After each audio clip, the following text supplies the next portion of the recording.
Bismillahirrahmanirrahim. Kita tahu bagaimana Rasulullah SAW tatkala beliau mendakwahkan tauhid ini, tatkala beliau mengatakan kepada orang-orang musyrikin, qulu la ilaha illallah. Bagaimana kisah siksaan dan gangguan yang diterima oleh Rasulullah SAW sendiri dan oleh para sahabatnya. Beliau sendirian di kota Mekah. Kita tahu orang yang pertama kali masuk Islam dari kalangan wanita adalah istri beliau, Khadijah. Disusul dengan Abu Bakar, Ali bin Abi Thalib, Zaid bin Harithah. Kemudian di tahun ke-10 kenabian, kota Mekah sudah tidak lagi kondusif.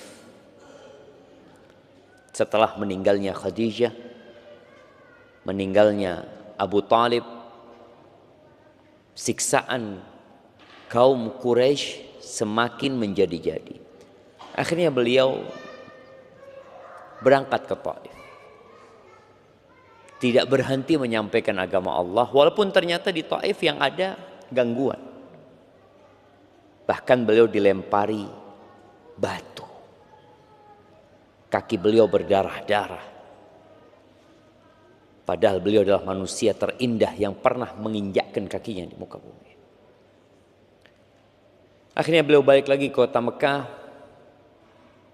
Lalu beliau hijrah ke kota Madinah.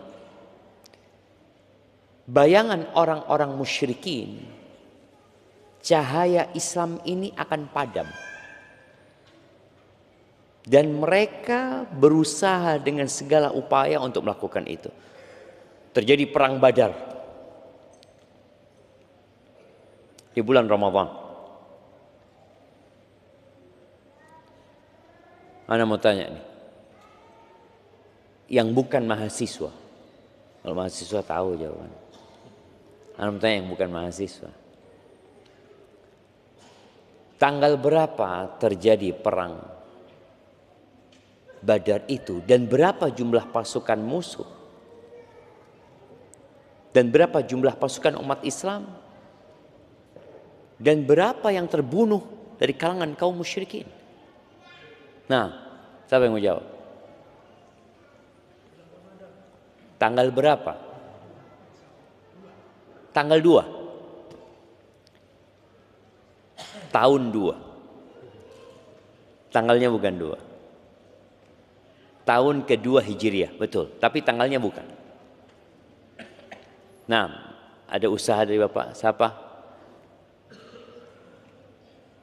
Taib, tanggal 17 Ramadan, sahih. Lanjut. Berapa jumlah pasukan kaum? Kaum muslimin 300 belasan. Oke, kaum musyrikin? Ini informasinya diambil dari sana satu, diambil dari sana satu. Ini bukan kerja kelompok ini ya. Iya.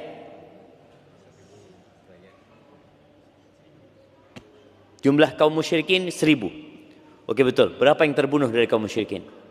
Nah, lihat, nggak lengkap jemaah. Nah, ada hadiahnya di sini.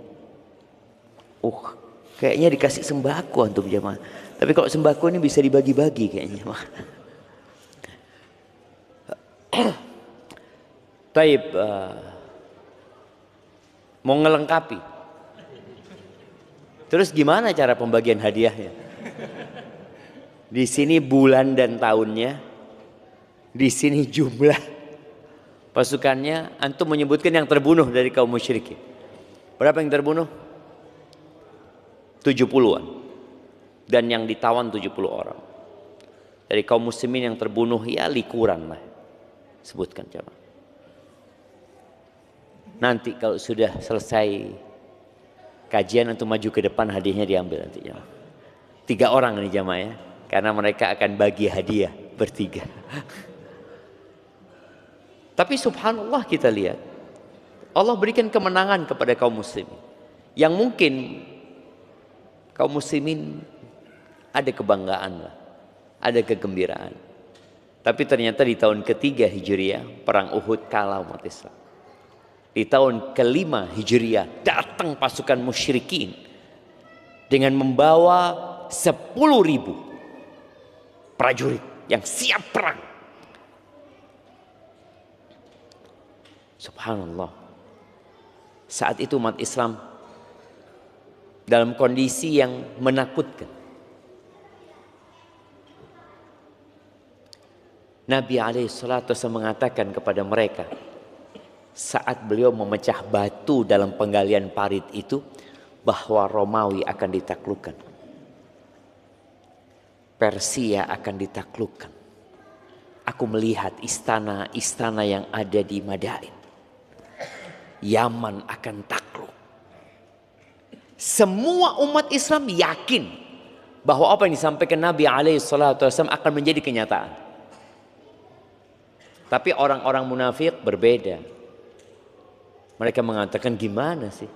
Kita ini belum tentu selamat. Kita ini belum tentu bisa keluar dari perang Ahzab itu, melanjutkan kehidupan. Kok ini janjinya sudah muluk-muluk? Tapi orang beriman yakin dan terjadi. Bagaimana Romawi di Syam pada saat itu, bagaimana Persia, bagaimana Yaman kemudian masuk ke dalam negeri Islam.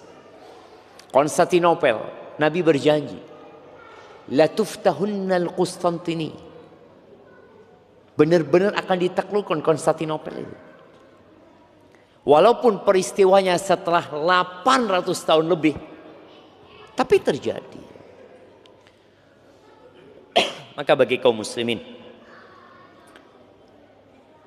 hendaklah kita tidak malu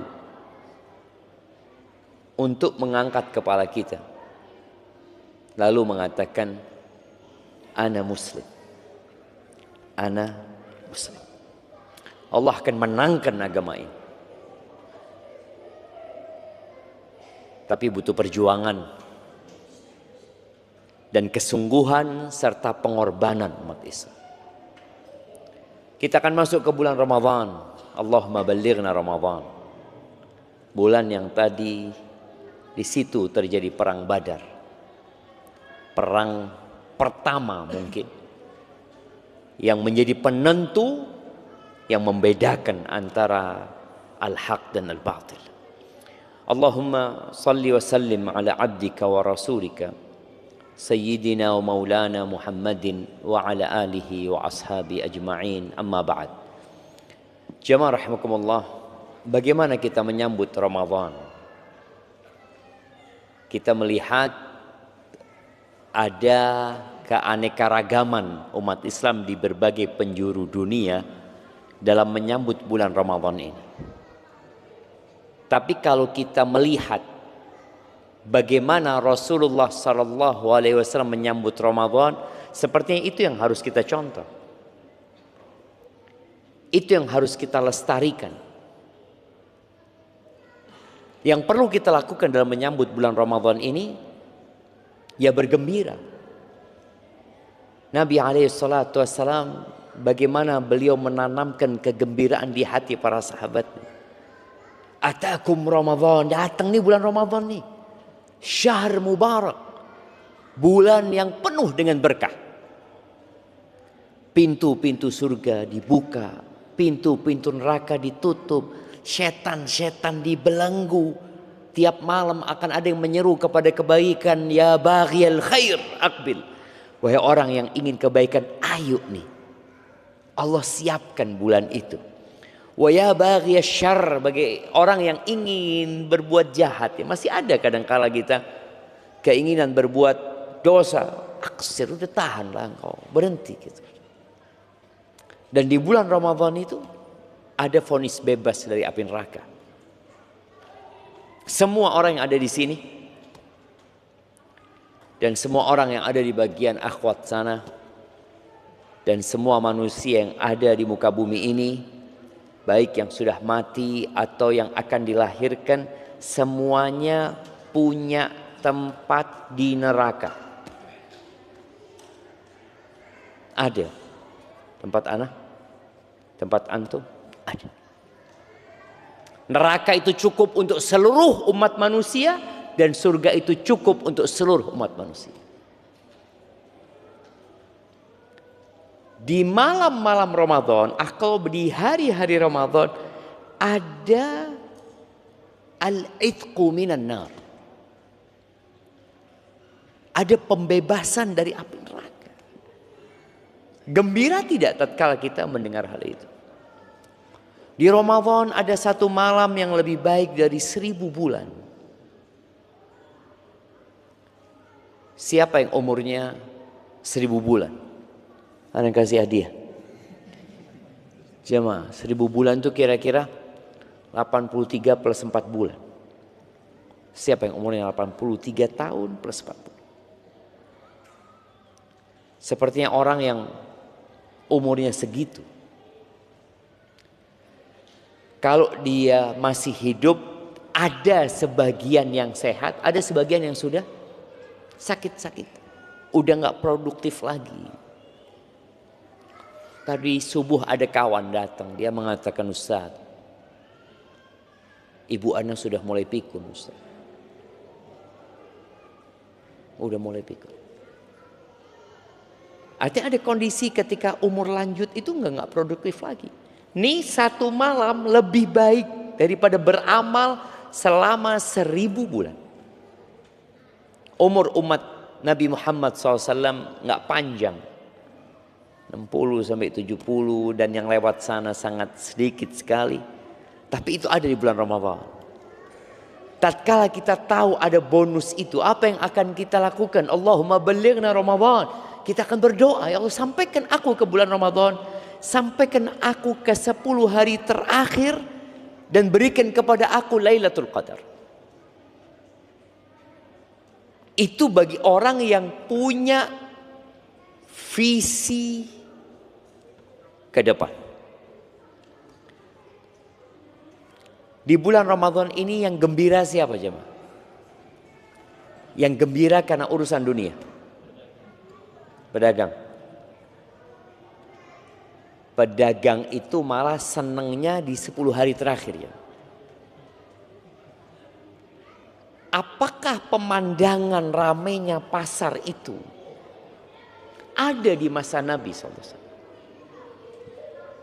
Ada di masa para sahabat Nabi? Atau yang ramai di 10 hari terakhir itu masjid? Seperti yang kedua. 10 hari terakhir itu hari berburu Lailatul Qadar. Dan bagaimana para sahabat iktikaf.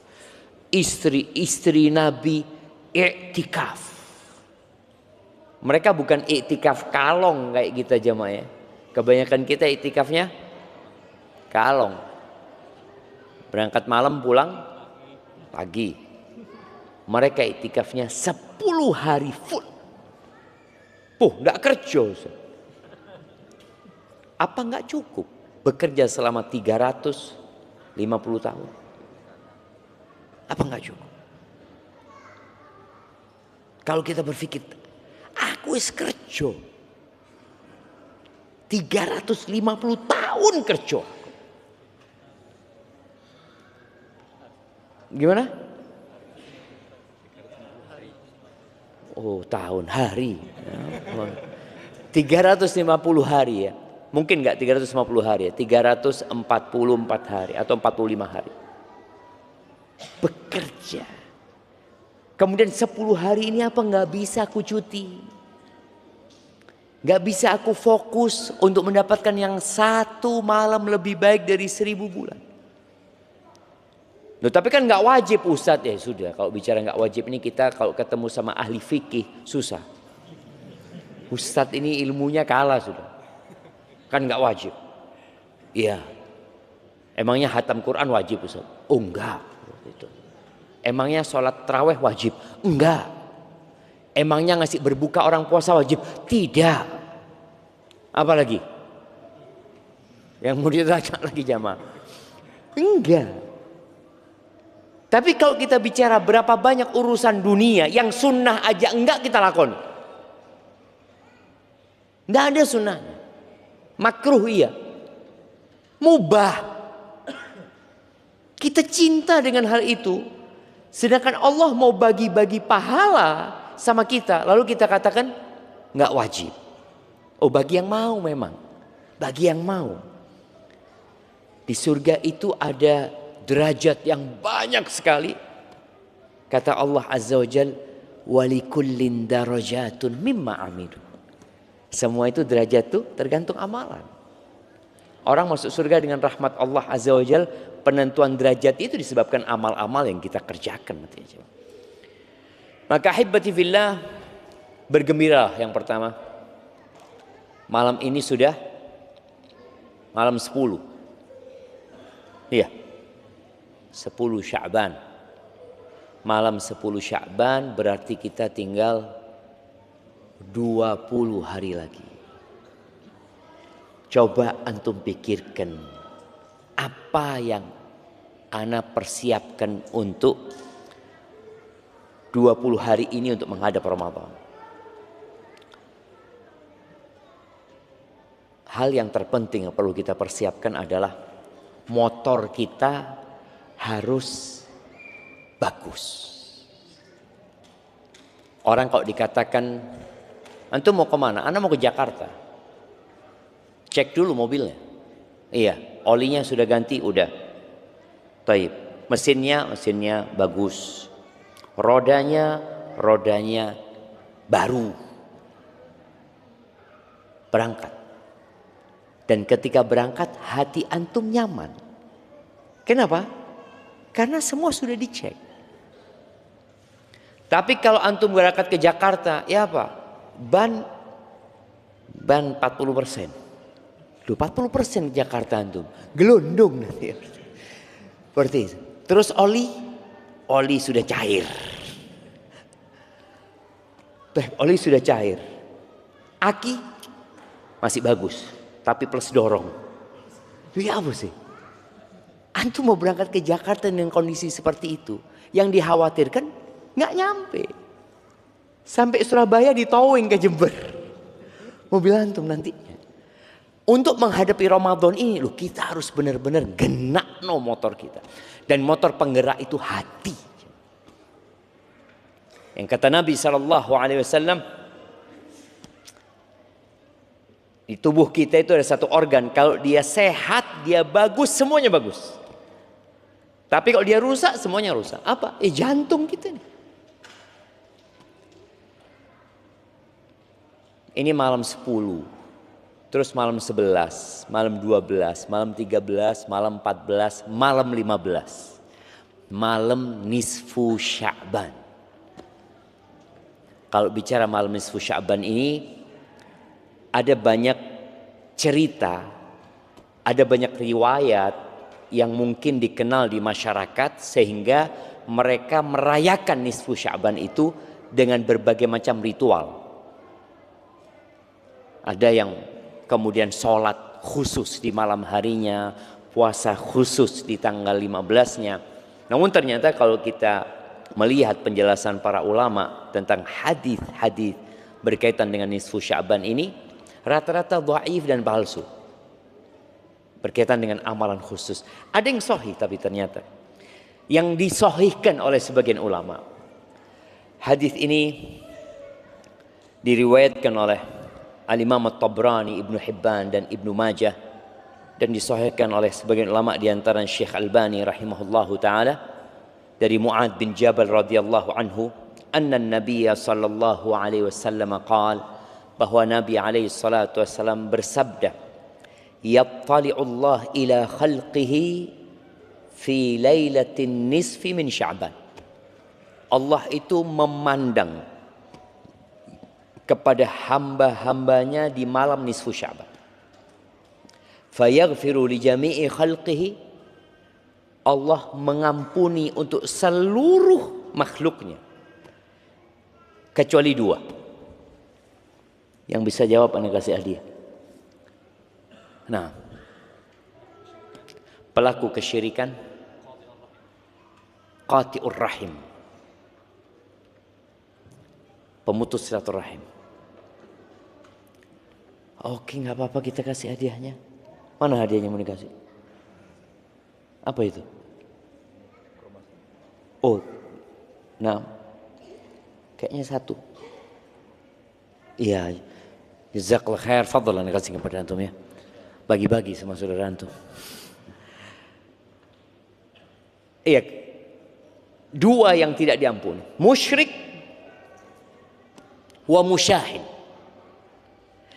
Musyahin ini lebih umum dari qati'ur rahim ya.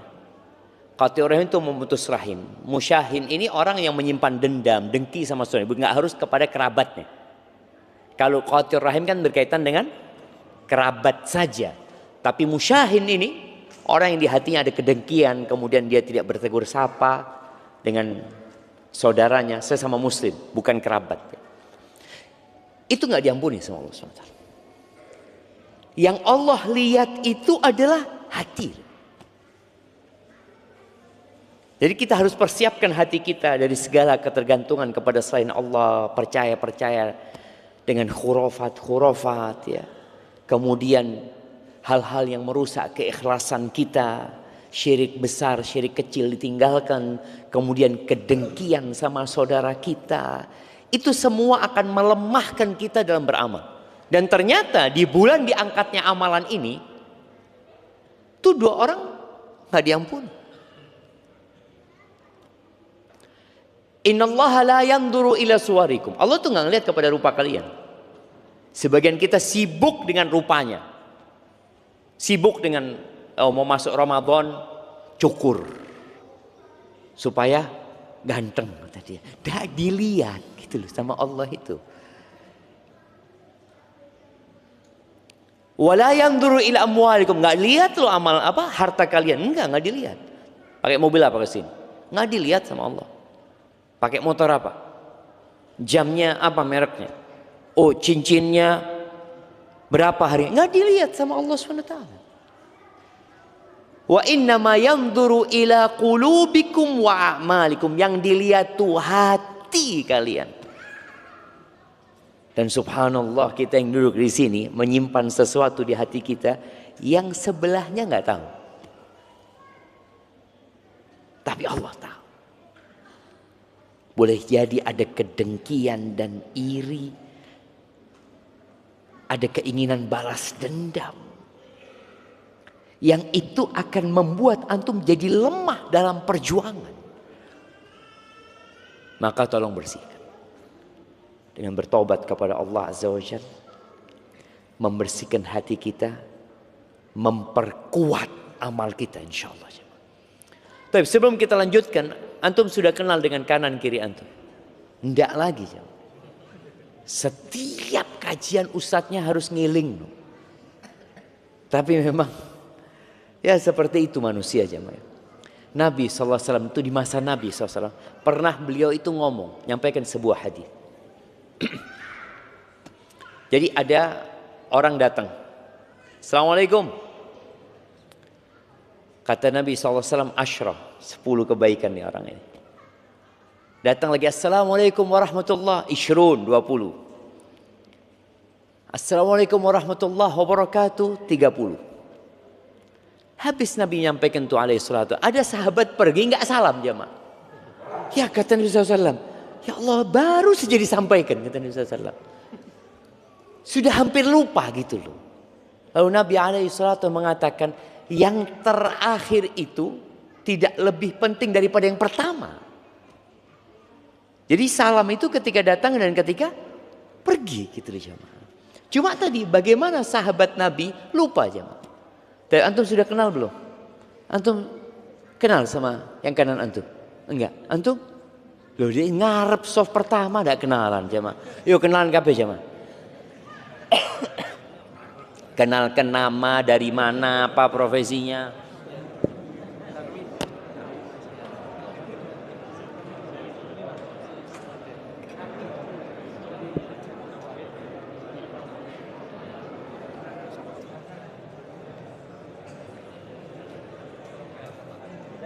Iya, yang ibu-ibu juga ya. Ibu-ibu jangan jadi penonton ya.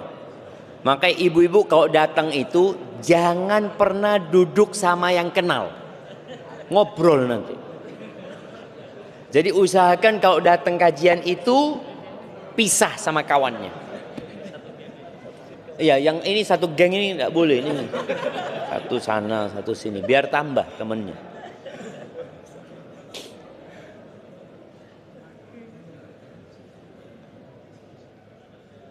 Nah, ana mau kasih hadiah buat yang kenalannya baru saja ini 5 orang. Oh, angkat tangan 5 orang ya, sebutkan. Dari Keranjingan, oke. Terus 5 orang. Loh. Dari mana? Loh, lali. Ambulu. Terus dari iya.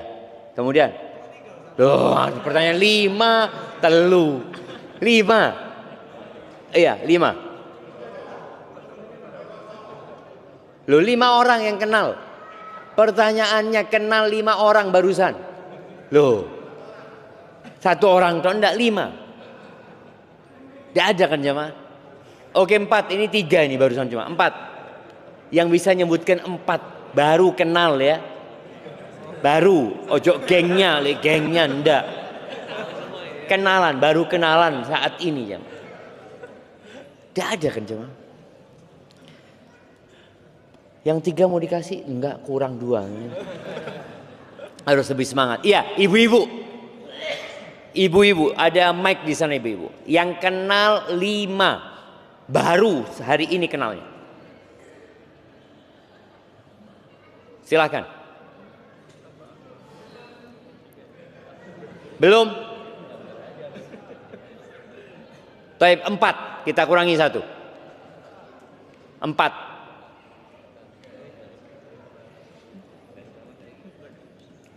Ibu-ibu.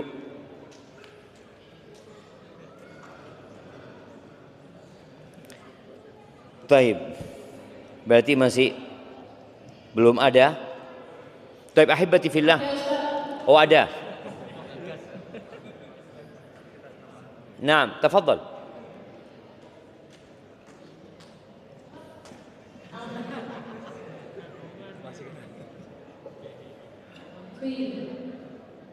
Iya. Sebutkan namanya dari mana, namanya tok. Baik nama kari ngarang iso jemaah. Siapa yang dari Jember? Iya, terus. Rahma? Sama dari Jember, sama. Salma, oke. Kemudian? Dahlo. Dia dari Dahlo. Iya, terus? Oh, dan Iva dari Jalan Jawa. Iva dari? Jalan Jawa. Dari Jalan Jawa. Oh gitu. Oke. Sudah 4? Sudah 4. Oke, siap. Kasih hadiahnya. Ada kerudung kalau nggak salah sana itu. Taib ahibati fillah. Masalah hati ya. Tolong. Kita ini perlu bersih-bersih hati. Hati ini dibersihkan dengan istighfar, memohon ampun kepada Allah Subhanahu wa taala. Yang kedua, berkaitan dengan kesalahan kepada manusia, maka kita harus minta maaf sama mereka. Ada orang yang amalnya baik, tapi hatinya nggak baik. Masih ingat kisah seorang wanita yang ditanyakan kepada Rasul sallallahu alaihi wasallam, "Fulanah ya Rasulullah, fulanah taqumul lail wa tasumun nahar wa tatasaddaq." Fulanah ya Rasulullah, Masya Allah. Kalau ibadahnya jangan ditanya. Salat malam, puasa sunnah, sedekah. Walakin fi lisaniha saltah. Tapi kalau ngomong pedes, tu'zi jiranah, suka menyakiti tetangganya dengan lisan. Dan lisan ini gayungnya hati. Lisan ini gayungnya. Apa gayung itu jemaah? Bahasa Indonesianya gayung. Ya. Bahasa Jawanya cibuk. Iya, gayungnya hati. Yang keluar di lisan itu adalah gambaran hati. Apa kata Nabi SAW? La khaira fiha hiya finnar. Nggak ada baiknya nih perempuan, neraka tempat. Loh, bagaimana dengan sholatnya? Bagaimana dengan puasanya? Bagaimana dengan sedekahnya? Boleh jadi semua itu dilakukan tidak dengan hati yang bersih. Boleh jadi ada riak di sana. Ada ujub kebanggaan. Yang terbukti dari gaya ngomong dia yang suka nyakiti tetangganya. Jadi kalau mau tahu orang itu, ya dari omongannya. Ini orang baik, Ustaz. Masya Allah. Dari mana kau tahu dia baik? Ya Allah, kalau ngomong menghormati. Kalau berbicara tidak pernah menyakiti. Itu tanda hati orang ini baik. Dan yang paling banyak memasukkan ke neraka itu apa? Lisan. Oh enggak Ustaz, ana ngomong kayak gitu enggak dari hati Ustaz. Lu ana enggak tahu. Enggak pernah lihat hatimu, tapi lisanmu itu cerminan hatimu. Maka tolong bertobat. Udah berhenti berbuat dosa. Enggak ada lagi bicara besoklah terakhir Ustaz. Enggak usah besok jemaah. Kita perlu menguatkan motor kita tadi. Ingat yang datang kepada Hasan al-Basri tentang seorang yang nggak bisa sholat malam. Sebagian kita nih, kita udah bahas di bulan Rajab bagaimana menyambut Ramadan sebenarnya. Kita sampaikan bagaimana kita memperbanyak baca Quran, sholat malam, ya, puasa. Kalau ternyata antum di bulan Syaban, aku kok nggak bisa puasa Ustaz ya? Anak kok nggak bisa sholat malam Ustaz? Padahal fulan bisa, anak punya tetangga, anak punya kawan, anak punya sohib sekantor, puasa kuat. Ngajinya kuat Ustaz. Tiap hari 1 juz. Di bulan Rajab. Bulan Syaban 1 hari 2 juz. Kenapa dia mampu, aku nggak mampu? Kata Hasan al-Basri, qayyadatka dhunubuka. Engkau di rantai, dibelenggu dengan dosa-dosamu. Ingat yang motornya suka mogok dulu. Yang kalau mau starter tidak bisa, kemudian businya dilepas. Diapakan businya jamaah? Dibersihkan jamaah, diamplas jamaah. Terus masukkan lagi, starter lagi. Belum bisa ternyata jamaah. Diambil lagi, dibersihkan lagi. Tambahi doa. Ya Allah. Tidak sampai ke tempat kajian kalau ini tidak hidup ya Allah. Starter hidup. Jadi kalau antum di bulan Sya'ban ini ternyata punya masalah dengan ibadah-ibadah yang seharusnya dilakukan. Yang Nabi SAW di bulan diangkatnya amalan ini memperbanyak puasa sunnah. Kita enggak. Ada masalah sama kita. Ada masalah sama hati kita. Coba kita lihat ya bagaimana para sahabat Nabi melihat Rasulullah sallallahu alaihi wasallam. Kana Rasulullah sallallahu alaihi wasallam yasumul ayyam, yasrud. Beliau itu biasa puasa berhari-hari, disambung jemaah. Hatta yuqal la yuftir, sampai dikatakan Nabi ini enggak berbuka. Dari umpamanya dari hari Senin puasa. Senin puasa, Selasa, Rebu, Kemis, Jumat, Sabtu, Senin, Selasa, Rebu, Kemis. Puasa nyambung. Wa yuftir ayyam hatta yakat la yasum. Dan kadang-kadang Nabi SAW tidak puasa. Berhari-hari tidak puasa. Illa yaumaini minal Jum'ah. Kecuali 2 hari dalam 1 Jumat. Kalau bahasa kita seminggu, kalau bahasa para sahabat Nabi sejumat. Kecuali 2 hari dalam sejumat itu, in kana fi siyamihi wa illa sawmahuma. 2 hari ini kalau Nabi lagi nyambung maka akan ikut. Kalau Nabi tidak lagi puasa, tetap beliau puasa di 2 hari ini. Hari apa? Senin sama Kamis. Karena Senin sama Kamis ini hari diangkatnya amalan. Sama kalau di bulan itu, bulan diangkatnya amalan adalah bulan Sya'ban ini. Lalu kata Usama, walam yakun yasumu min syahrin minasyuhur ma yasumu min Sya'ban. Beliau sepanjang tahun itu nggak pernah puasa seperti puasa beliau di bulan Sya'ban. Fakultu ya Rasulullah, maka aku katakan kepada beliau alaihi salatu wassalam, ya Rasulullah innaka tasumu la takadu an tuftir. Engkau itu puasa sampai enggak berbuka. Nanti berbuka dan tidak puasa berhari-hari kecuali di 2 hari itu yang biasa engkau akan menjaganya. Iyo men, kata Nabi, 2 hari yang mana? Kata Nabi SAW. Kata Usama, yaumal itsnin wal khamis. Senin Kamis.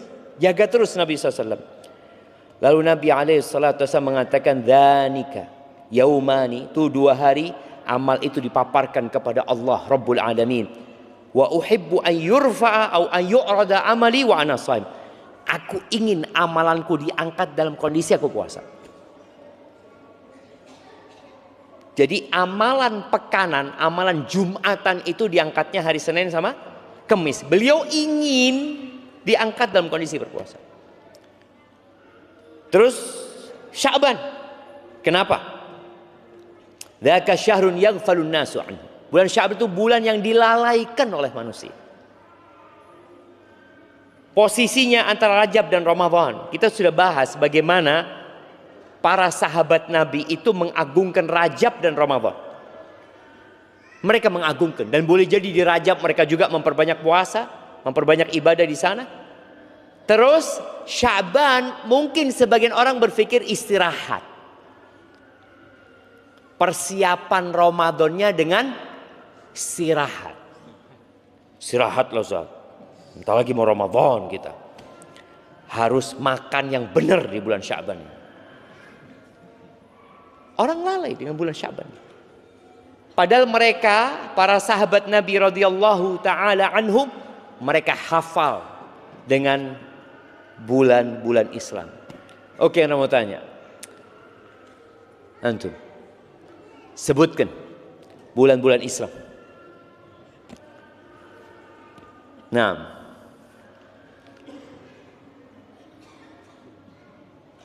yang pertama apa? Januari. Ya Allah.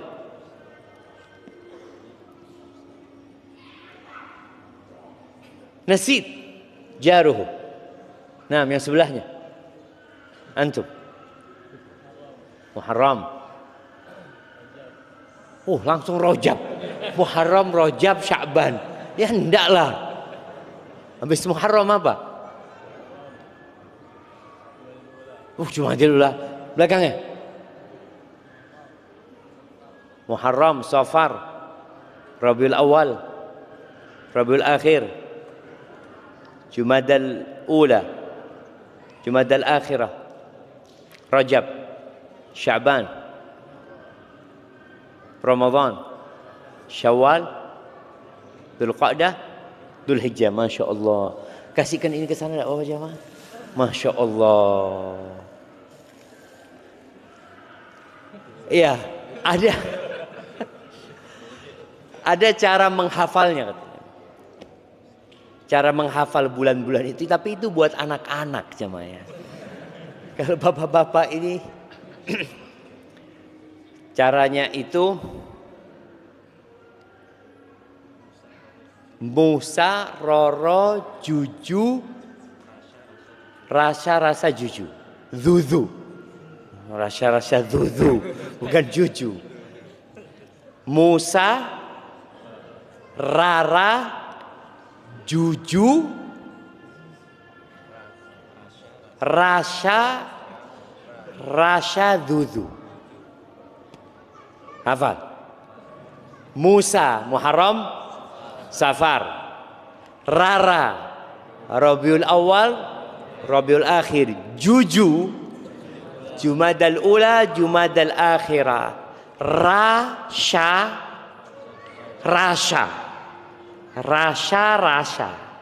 Rajab, Sya'ban, Ramadan, Syawal. Rasa-rasa, Dzu. Bukan juju. Dzu. Hah? Dzulqa'dah, Dzulhijjah. Musa, Rara, Juju, Rasa-rasa, Dzu. Wes, hafal. Oke, kita dengarkan azan dulu baru kita tes lagi, bentar lagi jam 6.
Allahumma salli wa sallim ala nabiyina Muhammad. Baik, kita tes.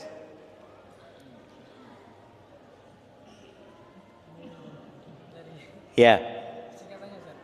Iya, singkatan tadi. Musa, Harun. Oke. Musa, Rara, Juju, Rasa, Dzu. Masya Allah, betul jemaah. Kasih hadiah. Nggak apa-apa, kasih kurmanya nih sama dia, Insya Allah. Ya, ibu-ibu. Kalau ibu-ibu guru TK bisa jemaah. Itu buat anak TK. Masa kita kalah sama anak TK? Ya, monggo ibu-ibu. Musa, Rara, Juju, Rasa, Dzu. Ya, ini guru TK kayak ini jemaah. Iya, coba disebutkan. Musa, Muharram, sama Safar. Iya. Juju, Jumadil Awal, Jumadil Akhir. Oh, Rara dulu kok. Rabiul Awal, Rabiul Akhir. Iya. Juju, Jumadil Awal, Jumadil Akhir. Terus. Rasa, Rajab, Sa'ban. Rasa yang kedua Ramadan sama Syawal Masya Allah. Nah, silakan milih hadiahnya, tidak apa-apa sudah. Iya, taib jamaah. Di bulan Sya'ban ini Nabi SAW banyak puasa. Bulan ini dilalaikan sama orang. Kita itu kalau ditanya, insya Allah puasa kapan ya? Kapan jamaah puasa insya Allah? Insya Allah 19. Kok iso? Puasa itu ya 1 Ramadan. Sampai kapanpun poso itu 1 Ramadan. Tapi karena kita nggak peduli dengan kalender kita, kita menghafalnya Masehi. Sampai Ramadan kita, sampai Syawal kita tetap yang dihafal Masehi. Kapan insya Allah kita Lebaran? 1 Syawal. Mulai zamannya Nabi Muhammad SAW sampai hari kiamat, yang namanya Lebaran itu kapan? 1 Syawal. Dan ketika Nabi SAW menyebutkan banyak orang lalai, ini di masa Nabi SAW. Bagaimana dengan di masa kita? Yang pahala di waktu dilalaikan orang itu nilainya besar sekali. Al-ibadatu fil haraj kahijratin ilayya.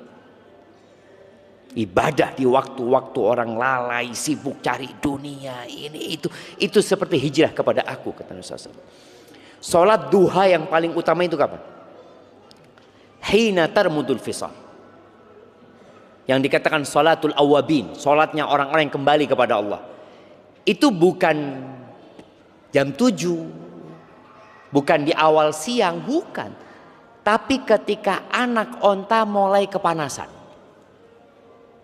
Anak onta itu pagi masih duduk-duduk, jemaah, lama-kelamaan kok panas, baru dia pergi. Dan biasanya di waktu itu orang sudah sibuk bekerja. Kalau mau berangkat kerja kan memang belum sibuk. Tapi coba antum sholat duha jam 10. Waduh, wis kerja, wis ini itu, wis batal wudhu. Apalagi wis pakai kos kaki, pakai ini, aduh malas sudah jamaah. Maka pahalanya jadi sholatul awabin. Salatnya orang-orang yang kembali kepada Allah. Saat mereka sibuk, ternyata antum kembali kepada Allah SWT. Dan Sya'ban ini kayak gitu.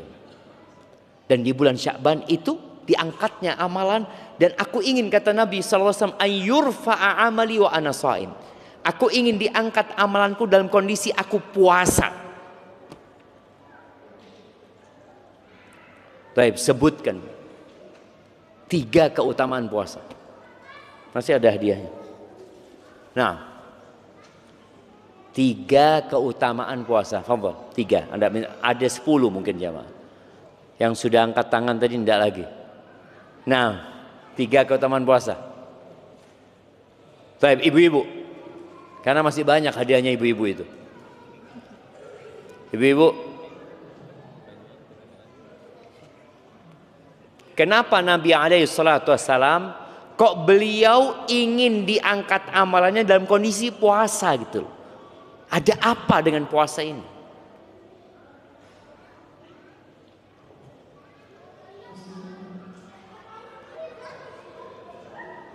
Naam, tafadhali.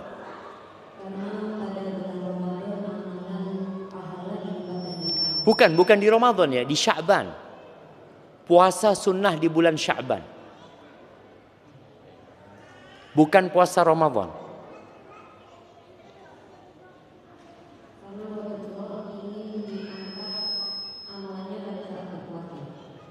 Iya, kenapa? Itu pertanyaannya. Afwan. Kenapa kok beliau memilih puasa gitu? Kok nggak ingin diangkat amalannya pada saat umroh umpamanya?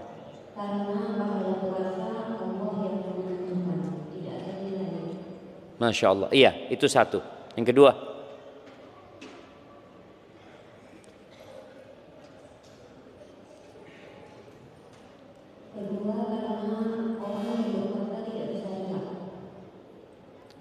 yang ketiga,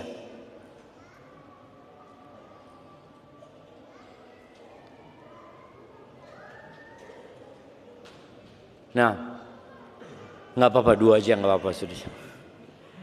Iya, tuh tadi disebutkan coba. Kenapa? Menjaga hati ya, menjaga syahwat. Nah, menjaga nafsu, dan menjaga lisan tentunya. Puasa ini madrasah, full madrasah, lengkap, komplit puasa. Tadi disebutkan semua amalan Adam itu, anaknya Adam ini udah ada perhitungannya. Baca Quran 1 huruf 1 kebaikan jadi 10 dilipat gandakan. Sedekah jelas. Kemudian umroh jelas. Kemudian sholat jelas. Illa shaum kata Allah Azza, kecuali puasa itu milikku kata Allah. Aku yang akan kasih pahala. Jadi berapa pahalanya malaikat nggak tahu. Yang tahu cuma Allah Azza wa ana azibi.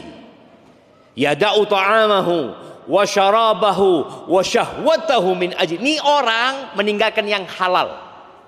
Makan dia tinggalkan padahal tubuhnya butuh dengan makanan. Minum dia tinggalkan. Syahwatnya, istrinya yang halal dia tinggalin karena aku kata Allah Azza wa Jalla. Nabi ingin seperti itu. Jadi ketika diangkat amalannya ada puasa. Yang perhitungannya hanya Allah yang tahu. Kemudian orang yang puasa itu punya waktu lebih panjang lagi dalam hidup ini. Yang banyak memakan waktu kita itu adalah makan dan minum kadang-kala jamaah. Orang kalau nggak puasa selesai nggak ada makan siang ya, nggak ada sarapan ya, nggak ada ceritanya ngopi, nggak ada ceritanya coffee break wala apa. Yang ada ibadah lagi, dia akan bisa baca Quran, dia akan dapat menghatamkan Al-Quran, dia akan menundukkan pandangan, dia akan jaga mulutnya. Orang puasa itu yang halal ditinggalin, apalagi yang haram. Dan yang terakhir buat teman-teman, persiapan untuk menyambut Ramadan ini, mulai belajar lagi fikih Ramadan. Belajar lagi, karena Ramadan ini ibadah setahun sekali ya. Kadangkala ada yang lupa, dengan kita baca, kita termotivasi, kita jadi sadar, dan doa yang banyak supaya disampaikan ke bulan Ramadan. Karena ada orang yang sampai ke bulan Ramadan tapi nggak puasa juga. Dan puasa di bulan Sya'ban ini sebagai bentuk latihan ya. Insya Allah ana yakin jam. Semoga nggak salah. Kalau antum puasa di bulan Sya'ban, nggak ada ceritanya awal Ramadan itu bingung sama takjil. Nggak ada. Nggak ada ceritanya sore-sore keliling.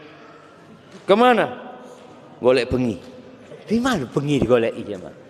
Nyari malam gitu jemaah. Tahu-tahu pulang bawa sak kresek jemaah.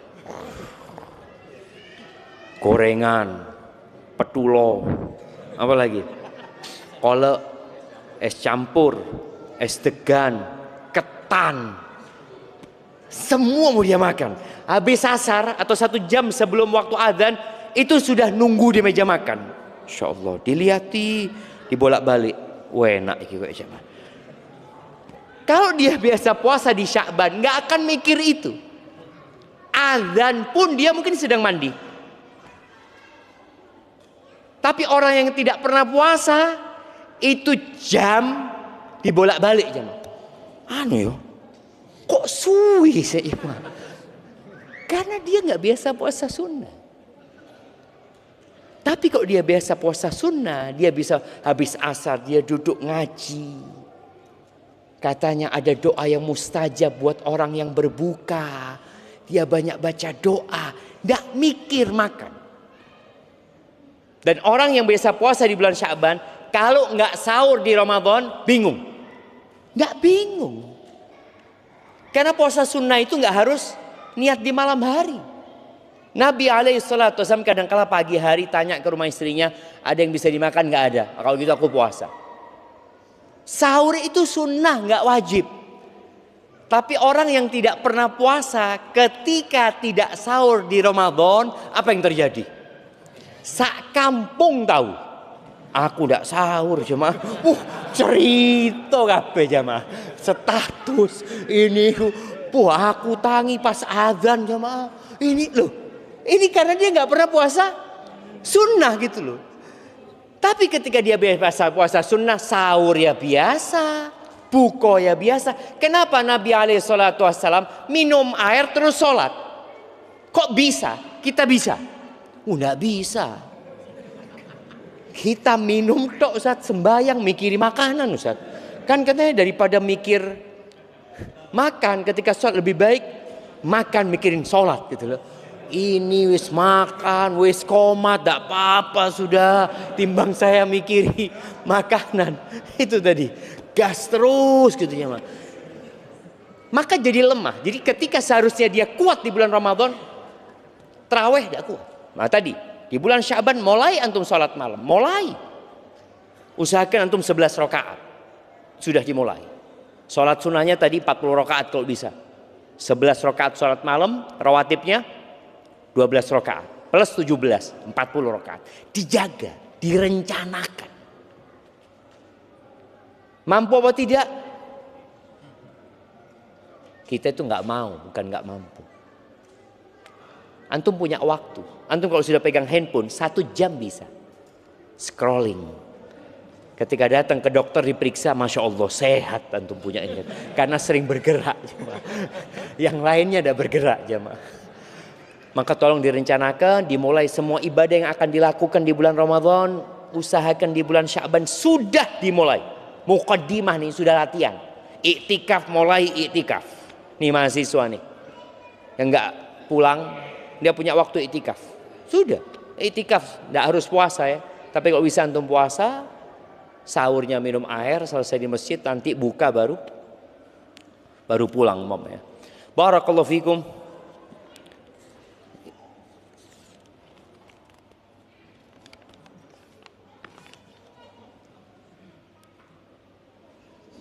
Wah ini rame nih jemaah. Bismillah, izin bertanya Ustaz, bagaimana pendapat Ustaz tentang seorang Ustaz yang mengkritisi kajian berbayar?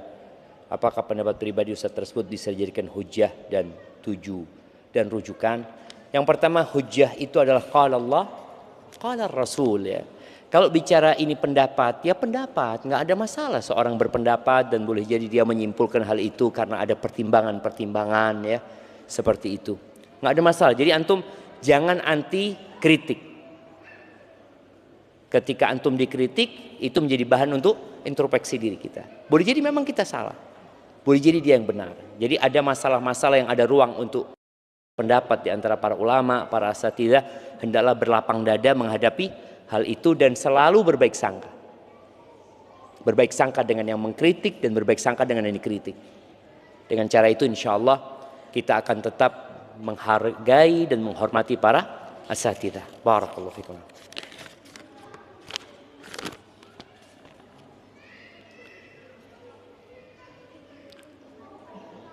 Assalamualaikum warahmatullahi wabarakatuh.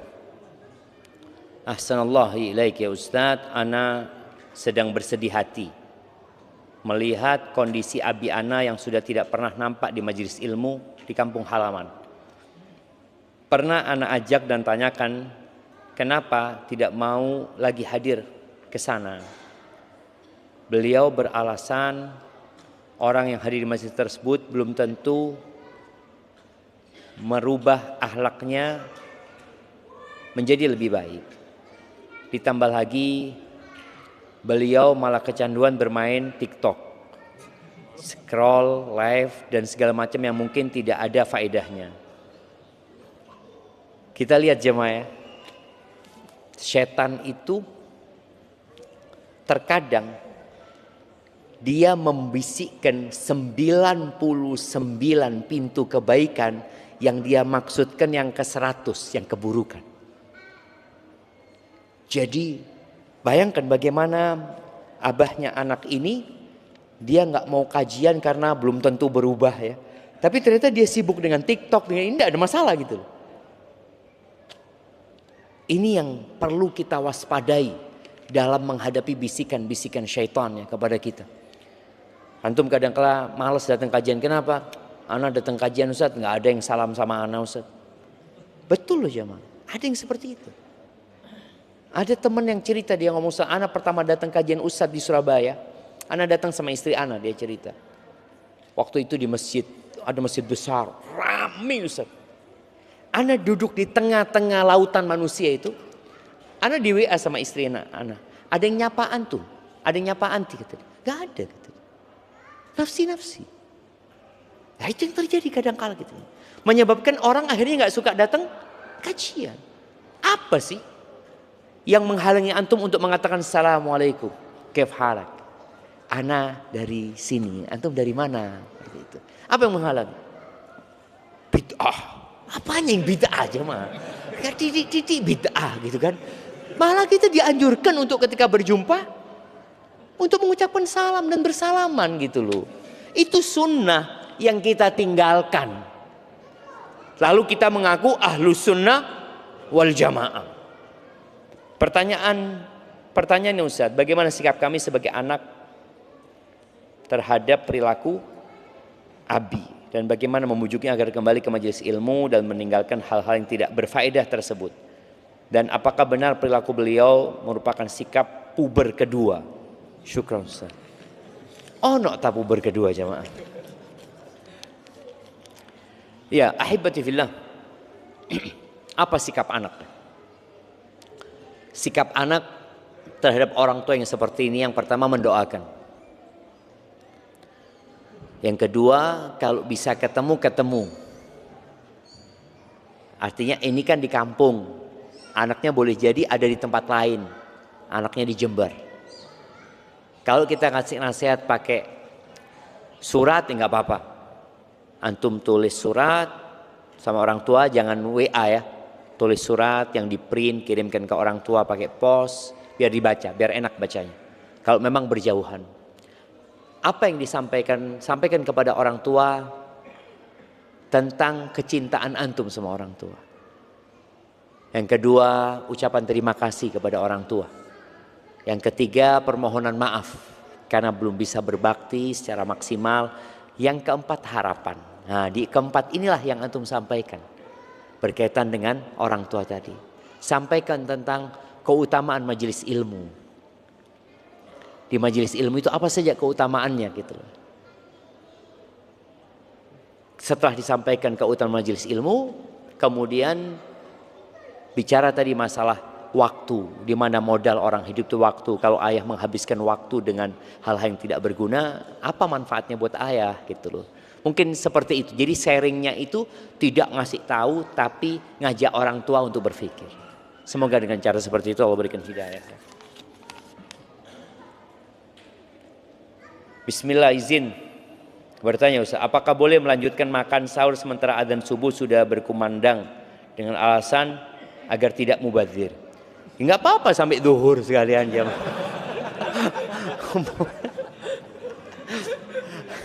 Iya jemaah. Allah Azza wa Jalla mengatakan wa kulu washrabu hatta yatabayyana al-khaytul aswadu minal khaytil abyadi hatta yatabayyana lakumul khaytul abyadu minal khaytil aswadi minal fajr. Kalian makan dan minum sampai fajar. Ketika fajar terbit dia berhenti. Mubadzir Ustaz. Ya ada apa-apa makan, berarti itu tidak puasa. Kalau mubadzir. Maka di sini mungkin ada anak pernah dengar ada pendapat Ustaz yang mengatakan jadi kalau azan itu ada makanan boleh lanjutkan dimakan ya. Masalah ini ada khilaf di antara para ulama. Tapi keluar dari khilaf itu menyelamatkan. Ketika azan sudah selesai. Karena yang batasan puasa itu dari fajar terbit sampai matahari terbenam. Jadi ketika sudah fajar terbit, kecuali azannya itu duluan, cepat jam.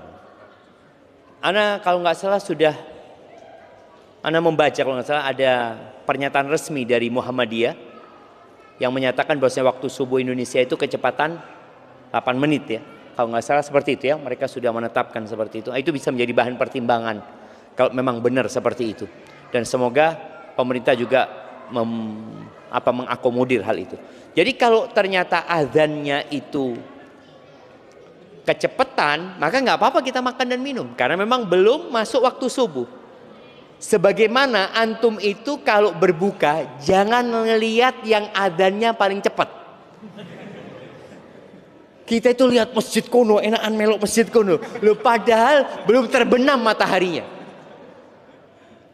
Ukurannya itu bukan azan. Tapi ukurannya terbenamnya matahari. Karena ada beberapa masjid, ana pernah sakit hati sama salah satu masjid ya. Nggak adzan-adzan, ternyata buko disik ya Mas. Yang di masjid itu dia pas masuk waktu, dia kan ngerti hukum fikih ya, tahu oh sudah masuk waktu, makan mereka jamaah.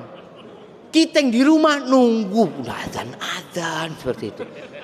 Ternyata mereka buko disian. Ini nggak boleh juga gitu. Artinya orang di masyarakat itu nunggu, maka tolong ya disampaikan kalau sudah masuk waktu.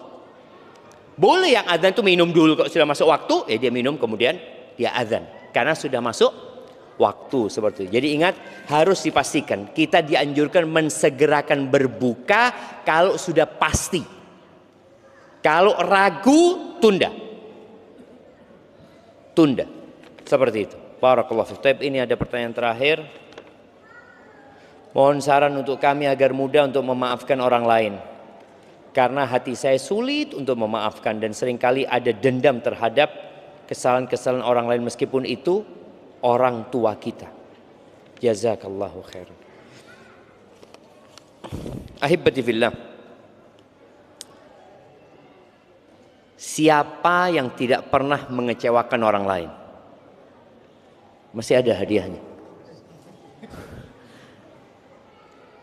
Kita itu kadang-kala merasa orang yang paling tersakiti dalam hidup ini. Kita merasa nggak pernah nyakitin orang lain.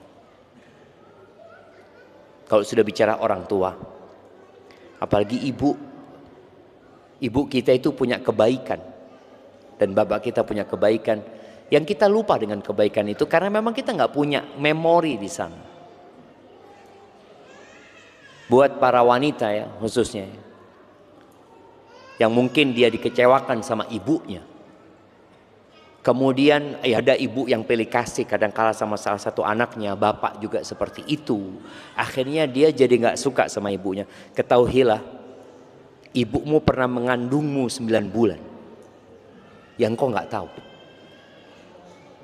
Itu cukup kebaikan yang tidak terbalaskan.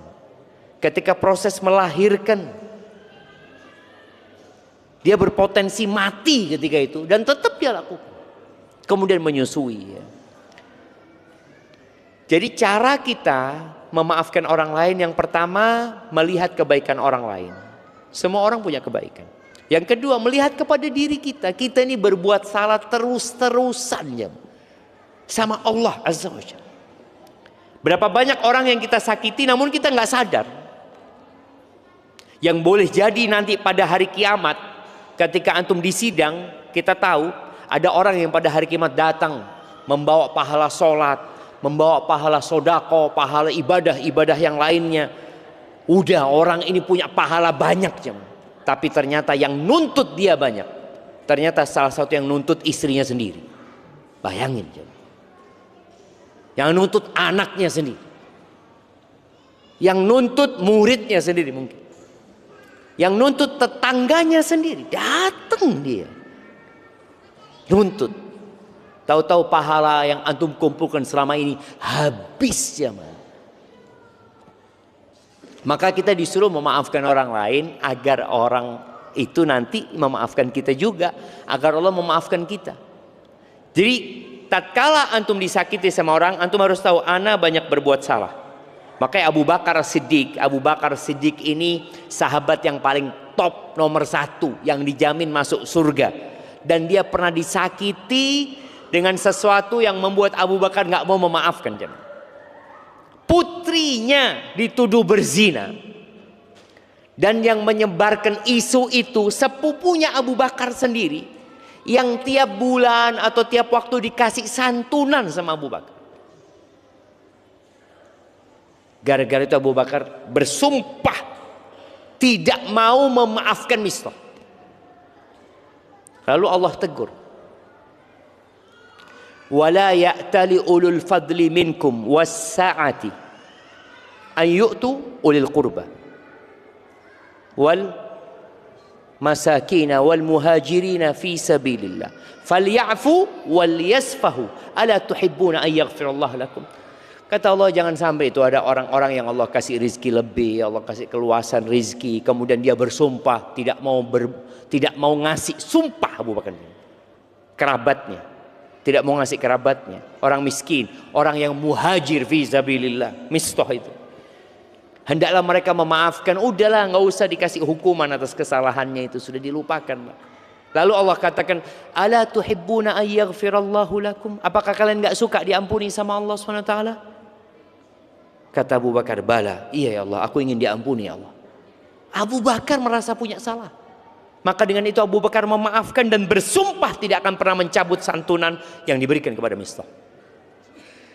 Maka ini menjadi pelajaran buat kita bersama. Jadi kalau antum sulit memaafkan, ingat antum punya banyak salah sama Allah. Dan kalau bicara salahnya kita, salah kita itu kita ulangin ya. Kita ulangin, terus kita ulangin, kita tobat, kita ulangin. Pagi kita istighfar, sore kita istighfar, malam Lailatul Qadar kita mengatakan Allahumma innaka afuun tuhibbul afwa fa'fu anni. Terus Allahumma innaka afuun, ya Allah sesungguhnya Engkau Maha Pemaaf, Engkau cinta dengan maaf, maafkan aku ya Allah. Lalu kita mengatakan kepada saudara kita, tiada maaf bagimu. Boleh jadi kita nggak dimaafin sama Allah. Maka kita memaafkan orang dalam rangka mencari maaf Allah buat kita. Hadza wallahu a'lam bishawab. Itu yang dapat kita kaji pada kesempatan kali ini. Ada hadiah terakhir. Iya, tinggal satu lagi. Ini yang satu buat 3 orang tadi itu. Nah, iya, pertanyaannya,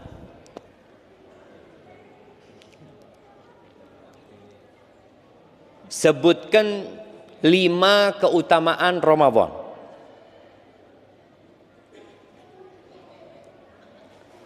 Ayo jemaah, sini belum ada yang dapat hadiah sini. Oke. Nah,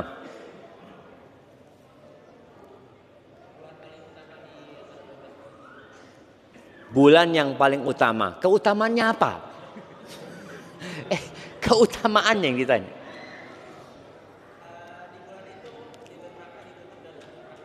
Pintu surga dibuka, pintu neraka ditutup.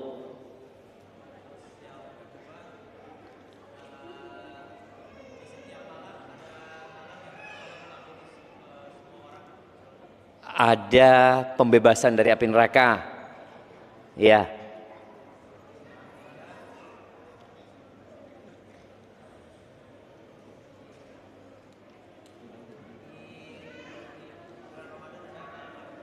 Ada 1 malam yang lebih baik dari 1000 bulan.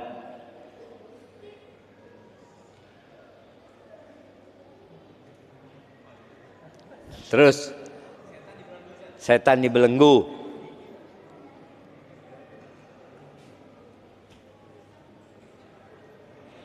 Kemudian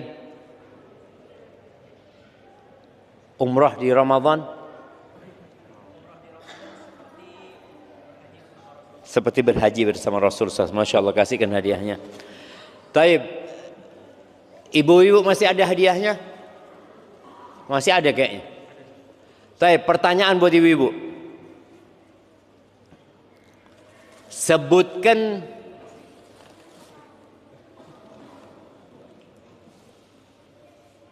Sebutkan apa jemaah?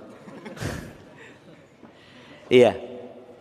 Sebutkan 9 istri Nabi Muhammad SAW. Naam, tafadhali.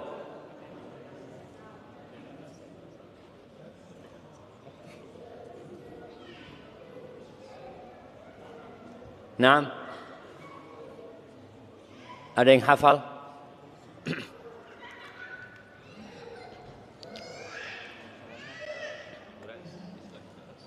Siti Khadijah.